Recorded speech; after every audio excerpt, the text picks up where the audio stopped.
Am I going nuts? And as you see there, it's a side-by-side picture of JD Vance and Erika Kirk. The implication being, well, they do kind of look I do alike. see some similarities of my husband in JD and Vice President JD Vance. I do.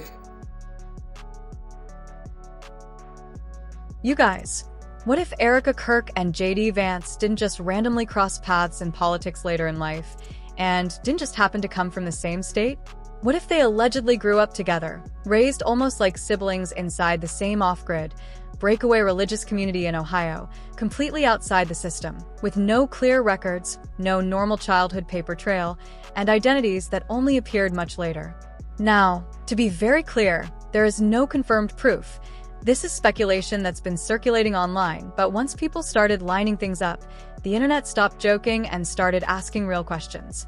Both Erika and JD are from Ohio, which on its own means nothing, but what's raising eyebrows is how little verifiable information exists about Erika's early life, paired with the noticeable gaps people say still exist in JD Vance's backstory, even after Hillbilly Elegy. Some online are asking whether those missing pieces might connect, whether parts of Erika's past are hard to trace because they were never meant to exist on paper at all. These rumors point to the existence of insular communities in Ohio that avoid government oversight entirely, where birth certificates, school records, and social security numbers often don't surface until adulthood. Coincidence? Maybe. But speculation really exploded after that highly talked about hug at a diffuser event, caught on camera, unusually familiar, lingering just a little too long, enough to make people pause and wonder whether this closeness comes from more than just politics.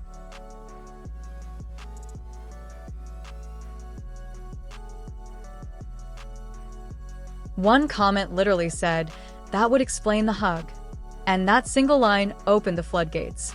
Suddenly, people weren't just seeing two political allies greeting each other. They were seeing cozy energy, and that was only weeks after her husband was killed.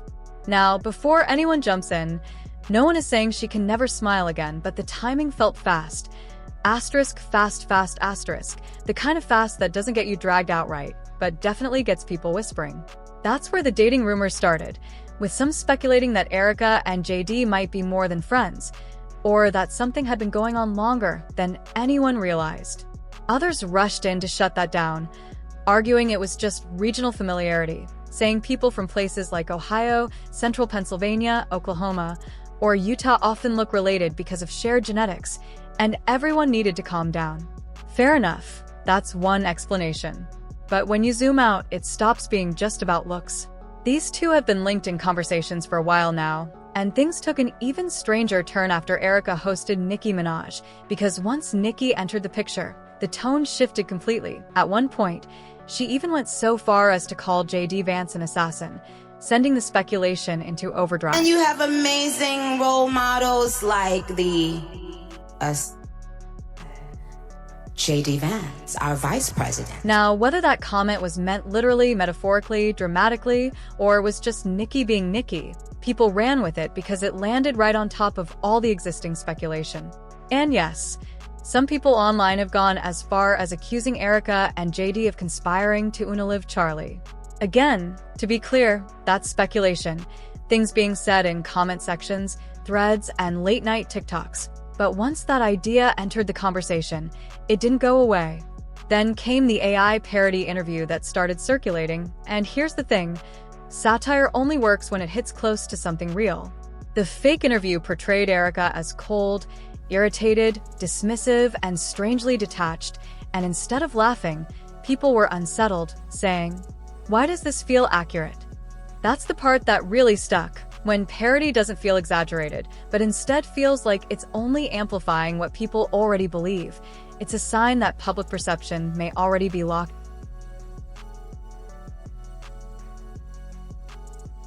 Then comes the whole "people grieve differently" argument. And yes, that part is true. Some people cry, some shut down, some stay busy, some bury themselves in work.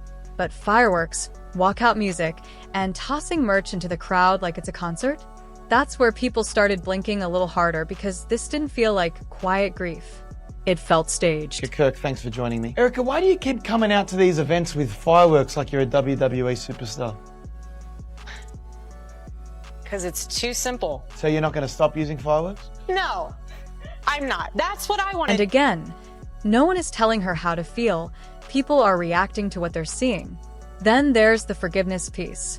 Erika publicly forgave the man accused of killing her husband before he was even convicted, and that stopped a lot of people in their tracks.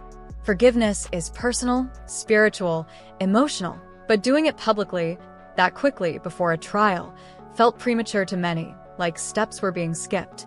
It left people asking, shouldn't we wait for the facts?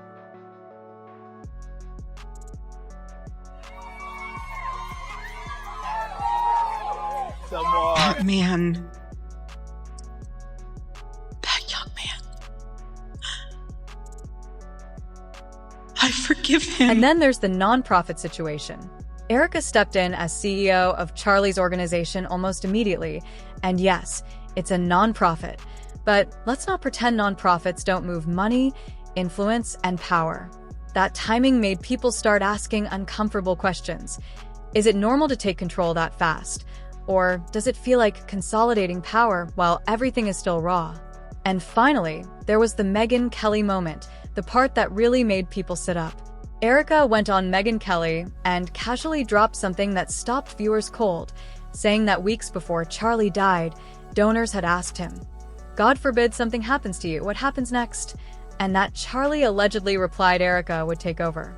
According to her, the donors then said something along the lines of, "If something happens, investigate."